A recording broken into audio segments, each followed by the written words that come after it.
The phone buzzed against the kitchen counter, its vibration cutting to the low hum of the refrigerator like a blade through silence. I froze mid-motion, my hand hovering above the cutting board, the knife glinting beneath the harsh fluorescent light. My wife's name, Clara, lit up the screen. Just half an hour ago, over lunch, I'd told her the truth, my voice shaking as I confessed I'd seen her car parked outside that dim bar on 4th Street the night before, the same night she claimed to be away at a work conference. She'd laughed, airy and dismissive, promising to explain when she got home. Now her message burned in my eyes. Working late. Don't wait up. My stomach tightened. The half-diced onion blurred before me, stinging my eyes, or maybe that wasn't from the onion. I set the knife down, its soft clatter sounding too loud in the thick, garlic-scented air. Working late again. Her words echoed in my head, sharp and steady. It wasn't the first time. 3, maybe 4 nights a week now. She'd come home long after midnight. Sure, her job as an architect was demanding, but lately, her excuses didn't line up. Something felt off. I tried to shake the thought, to focus on what we'd built over 10 years together. The shared mornings, mismatched coffee mugs, her laugh that always reached her eyes. But that text, it was a hairline crack running through the perfect portrait of our marriage. I drifted into the living room, the hardwood creaking under my socks. Her sketchbooks were scattered across the coffee table, pages filled with outlines of impossible buildings, fragments of her restless imagination. I used to admire that about her, her ability to dream in shapes and blueprints. Now, I wasn't so sure what else she'd been designing behind my back. Sinking into the couch, I pulled up her contact on my phone. My thumb hovered over the call button, frozen. What would I even say? Why are you lying? The words felt too heavy to speak aloud.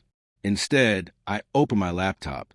The glow from the screen painted long shadows across the room as her firm's website loaded, its sleek tagline mocking me. Innovative design built on trust.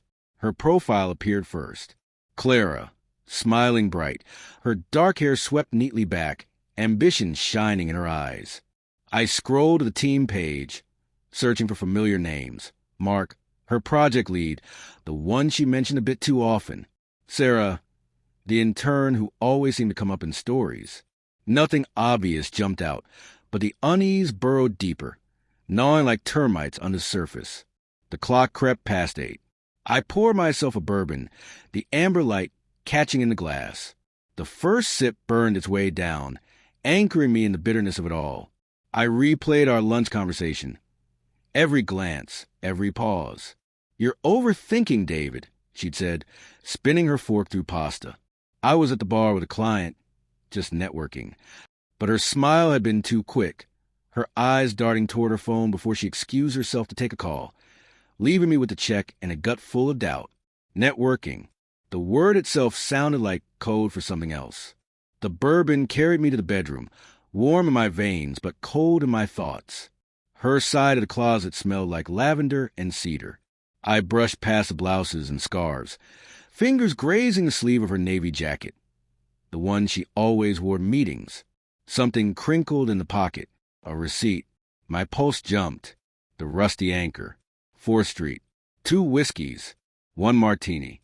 10:47 p.m. yesterday. I stared at it, breath shallow. She hadn't mentioned anyone else being there. The paper trembled in my hand as the room began to spin, shadows of the ceiling fan slicing through the dim light. I could have called her then, could have demanded the truth. But instead, I sat there, caught somewhere between denial and fear. Maybe it was innocent. Maybe she'd forgotten to tell me. But the lies were piling up like bricks, closing me in. Keys jingled in my grip as I left the house. The city lights blurred into streaks of color as I drove. When her firm's building came into view, a towering glass structure glowing against the skyline, my chest tightened. The parking lot was nearly empty. Her car wasn't there. I circled twice, praying I'd missed it. But no, she was nowhere near that office. I parked, leaned back, and stared at the ceiling, my thoughts spinning. Where is she? Who's she really with? The receipt burned like evidence in my pocket. When I got home, I poured another bourbon, the glass slick with condensation in my hand. The house felt foreign, like I'd stepped into someone else's life. I checked her social media. Polished posts, fake smiles, work events. Nothing recent. Nothing real.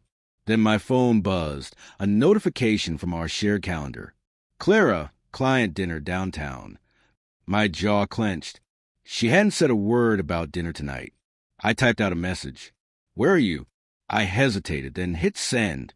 Minutes dragged. No reply. The ticking clock grew louder, taunting me.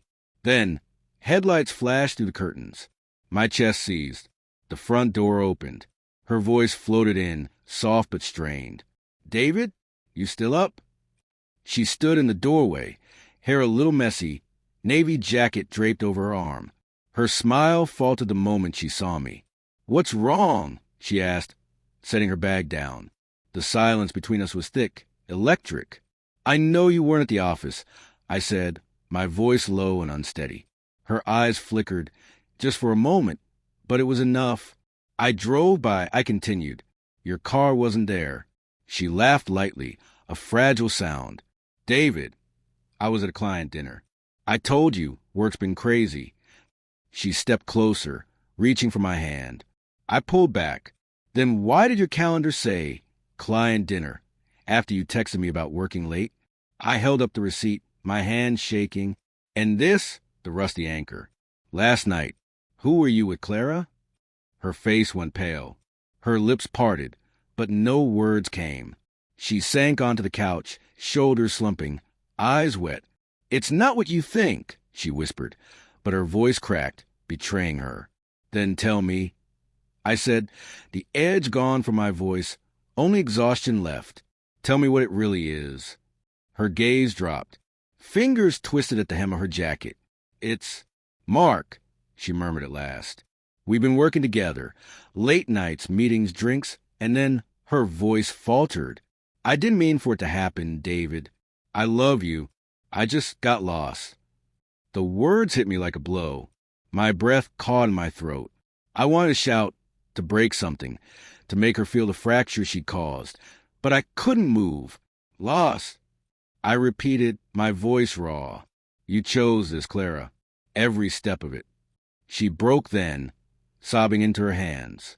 But all I felt was emptiness, a void where love used to live. I turned away, the receipt slipping from my fingers, and walked out into the night. The city's pulse swallowed her cries behind me.